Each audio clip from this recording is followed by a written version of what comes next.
Hello everyone, I am वेद मित्रा और इस video में लिटरेरी डिवाइसेस के बारे में बात करेंगे। तो लिटरेरी डिवाइसेस खास तरीके का शब्दों का इस्तेमाल होता है और techniques that writers and speakers use to make their words more interesting, powerful and memorable.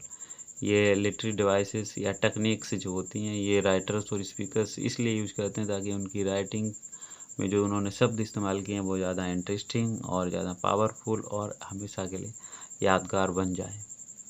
पहली जो हमारे पास लिटरेरी डिवाइस जिसे फिगर ऑफ स्पीच भी कहा जाता है और इसको हिंदी में अलंकार कहा जाता है। ये अलंकारों को अगर परिभाषित करने की बात करें तो इनको एक तरीके से ये आभूषण होते हैं शब्दों के रूप में, जिनकी मदद से कविता या लेखन जो भी है वो बहुत ज़्यादा खूबसूरत बन जाता है। तो मेटाफर होता है, इसको रूपक कहा जाता है हिंदी में, और ये डायरेक्ट कंपैरिजन होती है दो चीज़ों को लेकर के विदाउट यूजिंग लाइक और एज। मतलब इसमें लाइक और एज और सो वर्ड्स को यूज नहीं किया जाता है, डायरेक्ट कंपैरिजन बोली जाती है। जिसे बोला जाता है life is a roller coaster. जिससे मान लो तुम बहुत ज़्यादा पावरफुल हो तो मैं ही बोल दूँ मैं यू आर लॉयन, मतलब तुम सही बरो but you are human being, तो मतलब आपको शेर से बताया गया that you are so much powerful. अब बात करें सिमिली की तो सिमिली में भी कंपैरिजन होता है लेकिन इसमें यूज किया जाता है, मेटाफर में नहीं यूज होता है लाइक और एज और सो बर्ड्स का, तो इनमें होता है सिमिली में। तो her voice was as smooth as silk.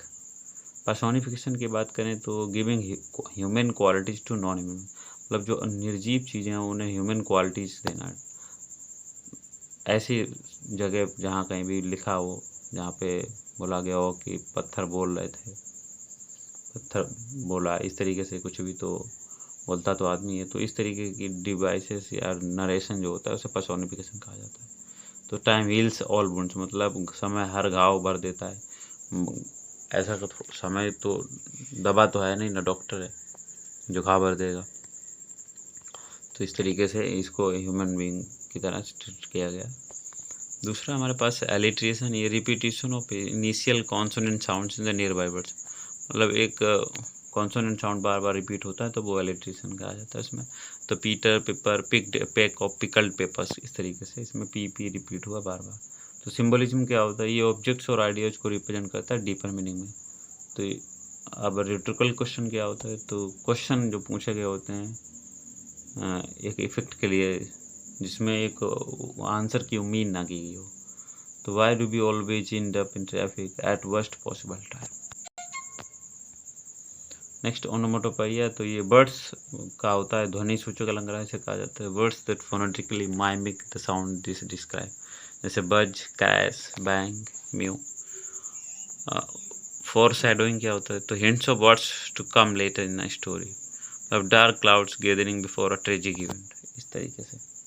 Oxymoron क्या होता है, कंबाइनिंग कॉन्ट्राडिक्टरी टर्म्स, मतलब विरोधी शब्दों को एक साथ इस्तेमाल करना। डिफाइनिंग साइलेंस, लिविंग डेड, इस तरीके से। एल्यूजन की बात करें तो ये रेफरेंस होता है टू वेल नोन और इवेंट्स और बग्स। यूफेमिज्म क्या होता है, तो ये माइल्ड एक्सप्रेशन होता है, harsh one. Paradox, statement that appears contradicted but contains truth, मतलब ऐसा लगता है कि अपोजिट में कुछ बोला गया है बट वो उसमें सच भी होता है। I must be cruel to be kind. Repetition, इसको अनाफोरा भी कहा जाता है। ये रिपीटिशन ऑफ वर्ड्स होता है। ये आई हैव अ ड्रीम कहीं बार बार ये इस तरीके से कोई क्लॉज स्टार्ट हो स्टेंजा के पहले। Assonance, repetition of vowel sounds within words.